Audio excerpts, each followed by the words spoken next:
You're Warren Buffett's son, but you seem so normal. Over the course of my life, I've heard many versions of this comment, and I've always taken it as a compliment not to me, but to my family. Why? Because what we mean by normal really comes down to this, that a person can function effectively and find acceptance among other human beings. To put it in another way, it means that a person has been given the best possible chance to make the most of his or her own life. This ability, in turn, can come only from an embrace of the social and emotional values that connect us all. And those values are learned, maybe it would be more accurate to say absorbed, at home. Those core values are the foundation for everything I have to say in this book.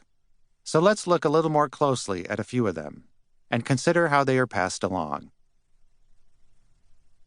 Very near the top of the list, I would place the concept of trust. Taken in the very widest sense, trust is the belief that the world is a good place. Not a perfect place, as anyone can see, but a good place. And a place worth the trouble of trying to make better.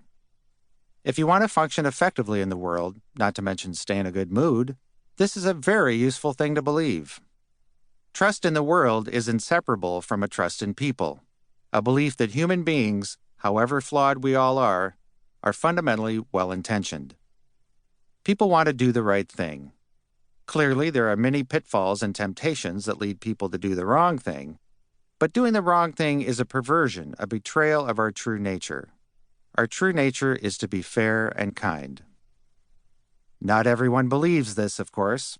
Some people think that human beings are fundamentally bad, grasping, competitive, inclined to lie and cheat. Frankly, I feel sorry for people who see it that way. It must be difficult for them to get through the day, to maintain open friendships, to do business without constant scheming and suspicion, even to love. The belief, the faith, that people are basically good is one of the core values that allow us to feel at home in the world. Where does this all-important trust come from? It has to start with a loving family that extends outward to a caring and secure community. I was very fortunate in my upbringing. In our famously mobile society, my family was remarkably stable. The house I grew up in, a very average early 20th century subdivision sort of house that my father had bought in 1958 for $31,500, was 2 blocks from where my mother had grown up.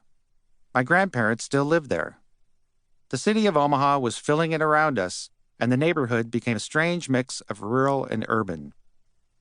Our street was actually a main artery going in and out of town, but our house was rather barn-like, with teardrop attic windows like those seen in the Amityville Horror. Just for the fun of it, we used to plant a few rows of corn in our small side yard. As soon as I proved that I was able to look both ways before crossing the street, I was allowed to walk by myself to visit my grandparents. The space between my parents' and my grandparents' houses was like a bubble or corridor of love. I got hugs at both ends of the journey. My grandmother was an archetype of a perhaps vanishing breed, a homemaker and proud of it. She was always cooking, running errands, or doing projects around the house. When I appeared, she made ice cream cones with little candy surprises embedded in every scoop. My grandfather always wanted to know what I'd learned in school that day. On the walk back home, neighbors would wave or toot their horns. Idyllic? Sure. And I am only too aware that not every child has the benefit of such a serene and supportive home environment. Those that don't have that benefit have a lot more ground to cover on the path of learning to trust the world. But the point I'd like to make here is this. The things that allowed me to feel safe and trusting as a kid had nothing to do with money or material advantages.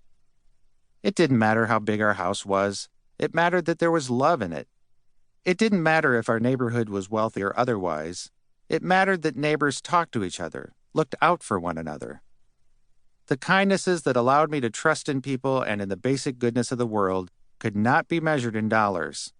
They were paid for, rather, in hugs and ice cream cones and help with homework. They were the kindnesses that every parent and every community should be able to shower on their children.